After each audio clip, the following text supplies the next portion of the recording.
We met at High Square Task Force. It's a nonprofit organization in JP. I actually went to high school with some of her cousins, which is funny. Las primas tuyas. Yeah. I let her tell the story, but she was trying to go to Boston Arts as well. ¿Cómo es que dos latinas penetraron esta industria que mayormente es dominada por los hombres? ¿Cómo empezaron?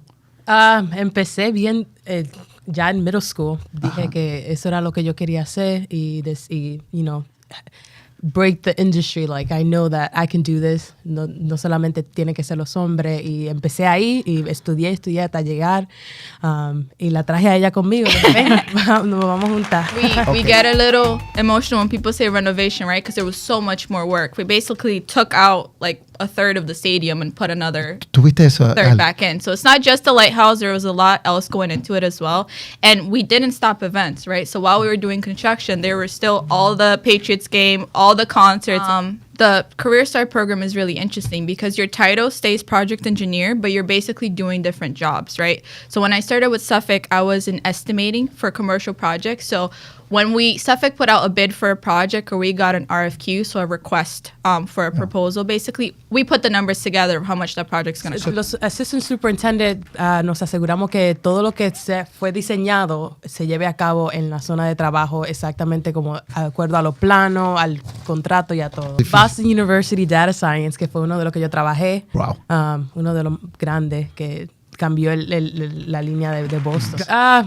Mucha adaptación, especialmente cuando estaba en la universidad, veía que no habían muchas mujeres como yo, habían la mayoría hombres, la mayoría blanco, so fue obviamente challenging ser la persona, y más mi familia, la primera persona, la ingeniera. I lived in a few different areas, but I grew up around the Hondonia, Mato Grosso area. I grew up in like the middle of the woods, we would say. Claro. Like my closest neighbors were a native tribe. I had a little bit of a different experience. I went to UMass Boston. Yep. I studied translation, Latin American Iberian Studies, and I have a master's in conflict resolution. So I wanted to be a lawyer. And I always worked in tech or something related to tech. And it was the middle of COVID, and I was talking to my best friend, and I was like, oh my God, like I'm working from home, like everything's from home right now. Do I go to law school? I know law school is really expensive. What am I going to do? And she was like, hey, like I've been working at Suffolk. I'm doing this Career Start program. Technically, they don't require you to study civil engineering, although she did, and I'm very proud of her for that. She was like, I feel like you could figure this out. Like you should apply and see what happens.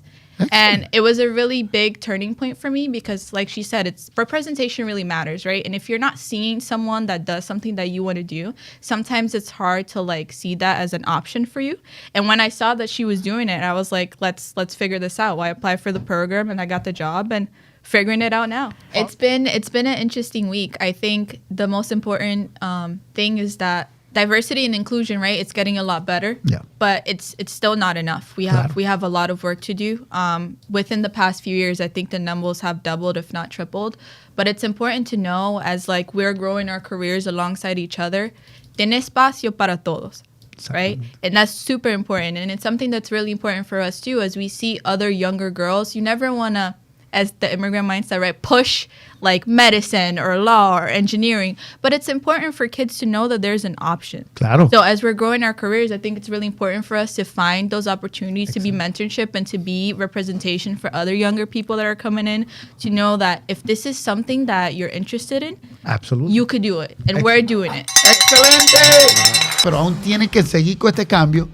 That's why I think it's so important, not only for as companies grow their diversity inclusion, right? It's not just the entry-level employees, right? And Suffolk has been making a really big change recently where we have a lot of women in power. I'm now in our digital engineering department, and I'm very blessed. My manager who's running our department is a woman. Exactamente. And I not only get to like learn what I'm doing, but I get to learn from her and how she's growing her career, which I think it's really inspirational. Claro. And not to say it's not like our responsibility, because sometimes people can take that in a positive or negative way, but I feel like, and I speak for both of us, we feel like we were given this opportunity, so now it is part of our responsibility to make sure that other people feel like this is something that they can do as well. This is great message today as we celebrate Women in Construction Week.